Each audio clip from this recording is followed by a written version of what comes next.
পশ্চিমবঙ্গের এক প্রত্যন্ত গ্রাম।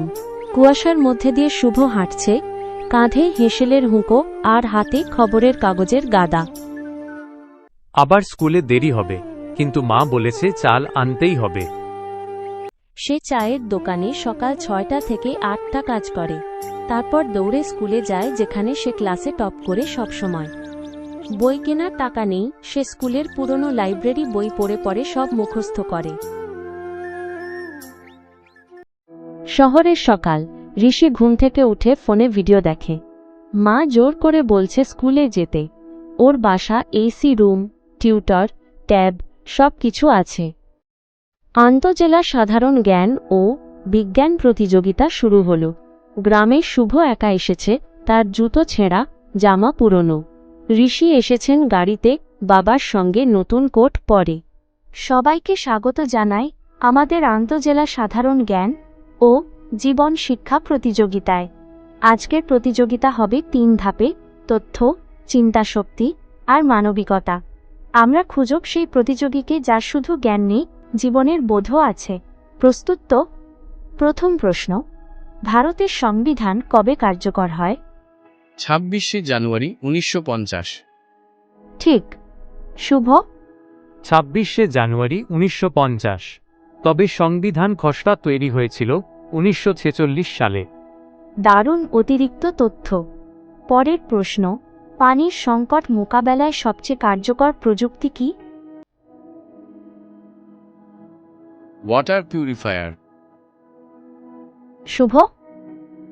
রেইন ওয়াটার হারভেস্টিং এবং মাটির নিচে রিচার্জ পিট তৈরি করা।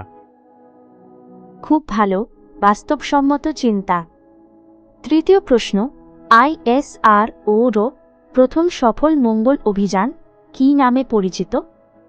মঙ্গলায়ন। মঙ্গলায়ন। ধরা যাক তোমার গ্রামে বিদ্যুৎ নেই আর পরীক্ষা 2 দিন পরে, কি করবে? মোমবাতি জ্বালিয়ে পড়ব। মোমবাতি কিনতে টাকা লাগে, আর আমি কেরোসিনও কিনতে পারি না। আমি শুকনো কাঠ জ্বালিয়ে পড়ি, মশার কামড় সহ্য করি, কারণ আমার পড়াশোনাই আমার ভবিষ্যৎ।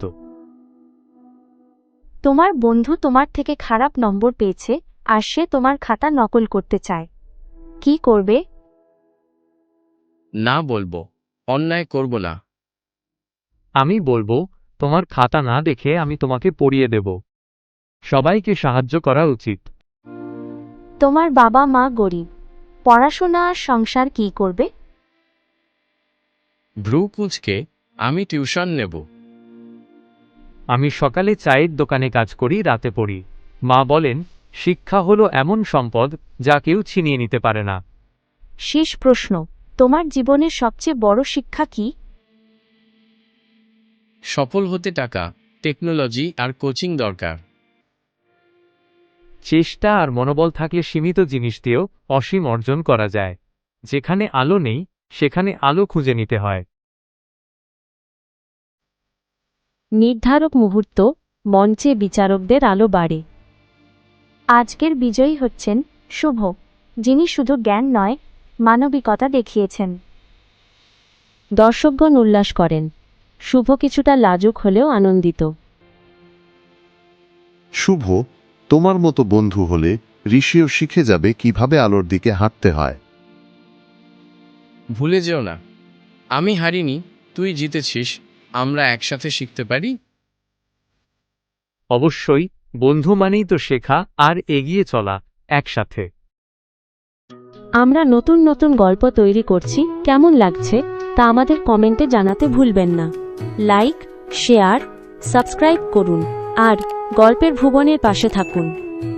আপনাদের ভালোবাসা ও মতামতই আমাদের প্রেরণা।